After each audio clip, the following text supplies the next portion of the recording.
Ladies and gentlemen, please take your seats. Yeah, that happened in the blink of an eye.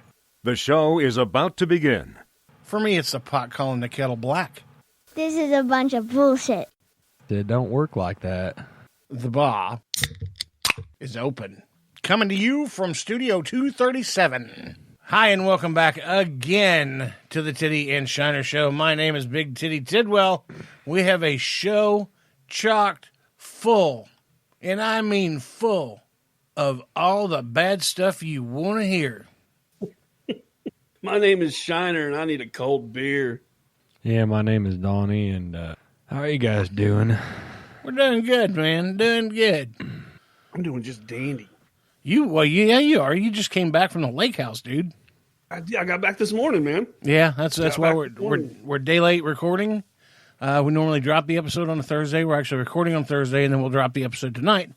But we did that so Shiner could have some really, really deserved time off at the lake. And bless his heart, he didn't get to do anything really that he wanted to except for shoot B-roll because... Well, the wind, dude. That was the biggest part. We had like a little mini dust bowl go on Tuesday. Did y'all see that? Y'all driving to Tulsa at all and see that? Yeah, that was dust crazy. accumulation was nuts. I didn't see it, but I looked at the weather on my phone. Like when you pull your phone up and it shows you what's going on outside, and it said 82 and dust. Yeah. Yeah. That's what it said. So, Well, the only thing that sucks is breathing that. That got my lungs aggravated. So I kind of battled that the whole time we were up there. But then yesterday, man, I mean, we didn't have the dust in the air, but I was literally putting pictures on Instagram and putting the location as Costa Rica because it just looked like the ocean out in front of us. But this morning got up and it was calm and nice. And that's when I basically shot all the B-roll that I got from there this morning before you. yeah, you went from Costa Rica to Skytook Lake. Real quick. And I was like, man, that goddamn plane is freaking hauling ass, man. He got back from Costa Rica quick.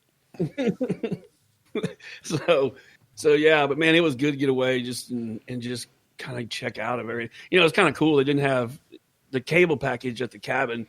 They had very, very limited cable. So there was no news outlets to watch on TV other than local news. Did y'all have the Christian channel, though? I think they did. Yeah. Like Channel 17 or whatever. KFOR.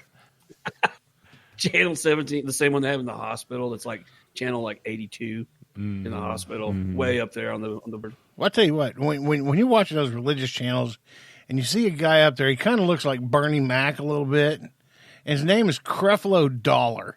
Like, I'm going to go to a minister that has a money denomination in his name. Really? Dollar.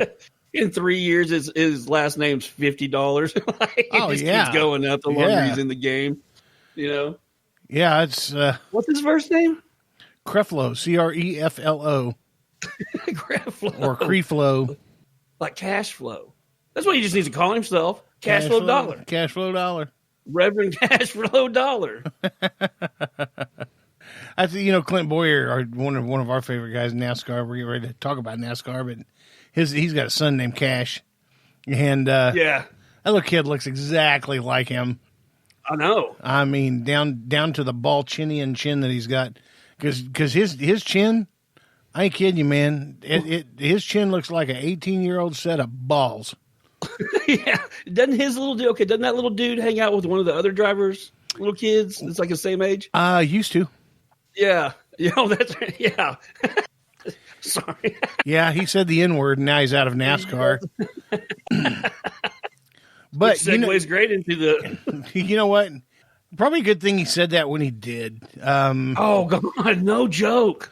Because if he'd have said it now, It already... Ermagerd, yeah, my God. he'd be branded and tarred and feathered, and it's just retarded. And so now, even get this, golfer Bubba Watson, who owns one of the original Duke Boys cars, General Lee, is going to paint the roof and paint over the flag and the General Lee. Hurts my soul, brother. Are we? That's where we're at. I mean, what is going on? I don't know, dude. I'm at the point now to where I'm just like, I'm not going to like you. I'm not going to dislike you for your beliefs or whatever. You do you and I'll do me. You do you, I'll do me. But okay, in that situation, yes. Yeah. I feel like we're at a point now that other people's liberties and rights are starting to infringe on mine. And that's where there's a problem. Yeah. The thing about that flag, first off, that flag was brought about by Democrats 160 years ago. So, I don't know. Obviously, there was a shift. It'll always be part of our history. You know what I'm saying? Yeah, and you remember a couple shows ago when I was telling you about the shift, where Democrats, Republicans, Democrats. I mean, it's a true story. 100%. Well, it's like we talked about. The KKK actually was started by Democrats. Yeah. I mean, but there was this. I guess it was cognitive flip at some point. Don't know, but it happened during the country's first Republican presidency. So, well, Is that when it took place? well, started with Lincoln. Mm-hmm. When Lincoln freed the slaves, and kind of went on from there. And he's still one of my favorite presidents. There's a lot of people that actually don't like him, but yeah, and he wasn't very popular. I don't think. no, not at all. It was like the Trump of the day. No, You know? and it took him forever to get elected. I think he ran. Didn't he run like 9 times or something like that? Oh, just every 4 years? I mean, it took him that many 40 years to become president? Yeah, I don't know how long it actually took, but I know he ran a lot.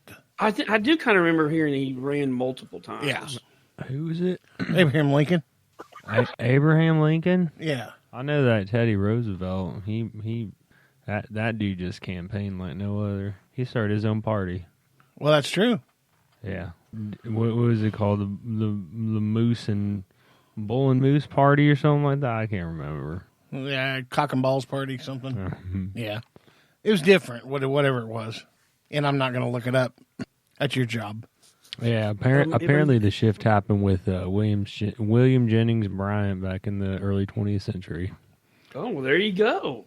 See, Donnie knows a lot more than people take him credit for. He drives around in that orange Trans Am, and people they're like, "Oh my God, you got a Mississippi waterfall going on the back of your head in a Trans Am. You must be dumb."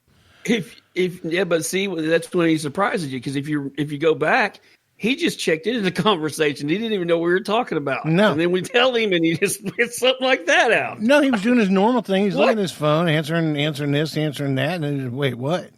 We say like 5 words, like, oh yeah,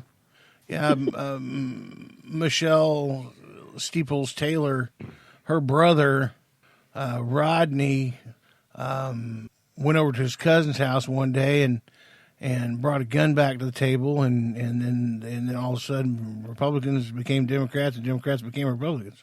Google it. Yeah, that's preposterous. Her brother was named Ralphie. That's funny. Yeah, you talk about somebody filled with just useless knowledge in their heads. You've got a bunch of that too, man. Because there is stuff. Shiner and I will be talking. He'll ask me a question about something, and I'll just blurt out an answer. And he's like, you can't possibly know the answer Yeah, to there's that. no way you know that. He'd look it up on the interwebs and be like, God damn, he knows that. You're right. We were, you remember Meaty with the crew? Yeah. We were all sitting down at a friend of ours, Tammy's house, playing a game. And the game was, all it had was pictures. And they would show you a picture. It had no words on it whatsoever, but it was the brand of something. The picture was the brand, okay. right? Okay. So he holds up this picture that's got this, it's a black circle with a white, I think it's 7-pointed star at the top. Okay. And he's looking at me because I was next to answer this, and he's like, "You're not going to get this. There's no freaking way.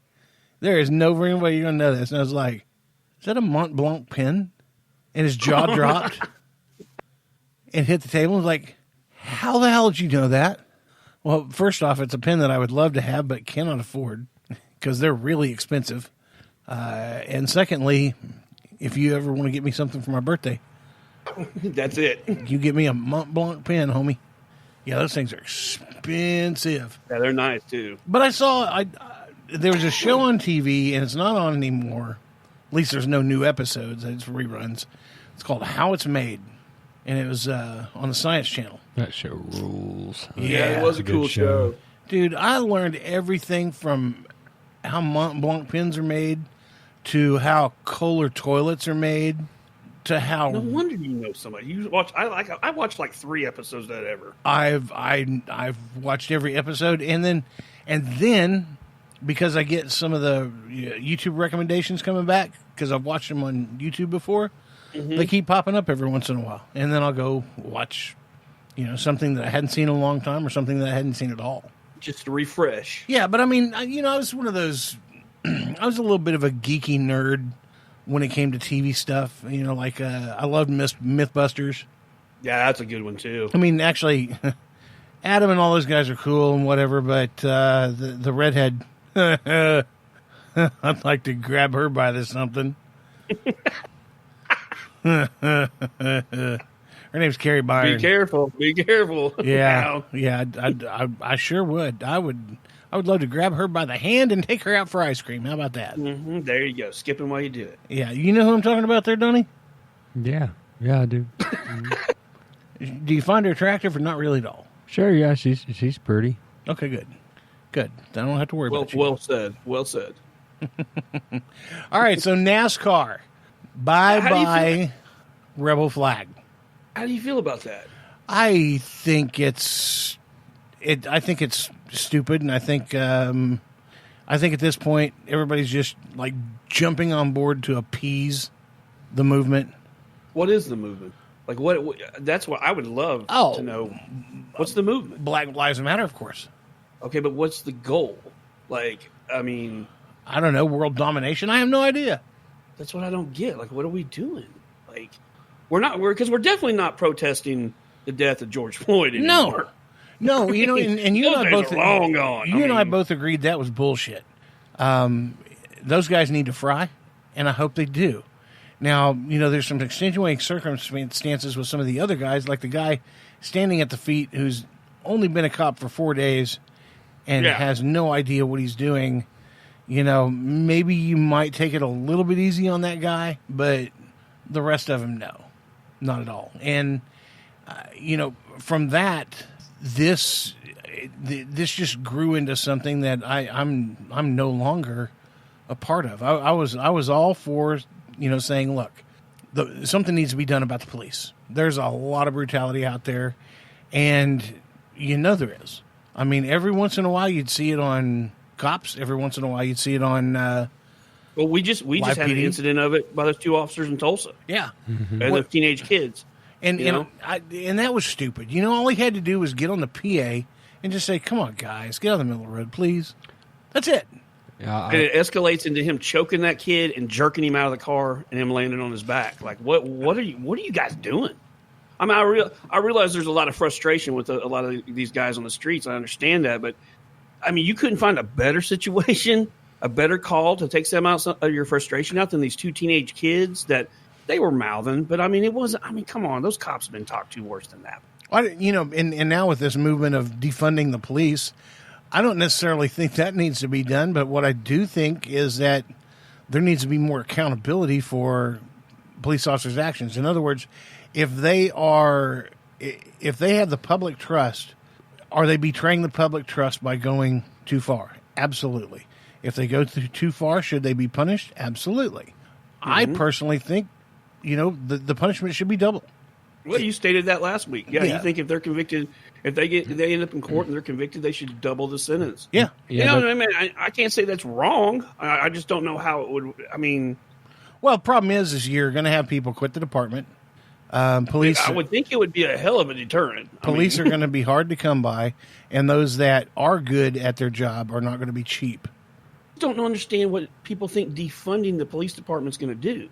What do you think, Donnie? I can tell you exactly what it's going to do. It's going to be taking a lot of the money that's invested into the police right now, into our the people that are supposed to be protecting and serving us.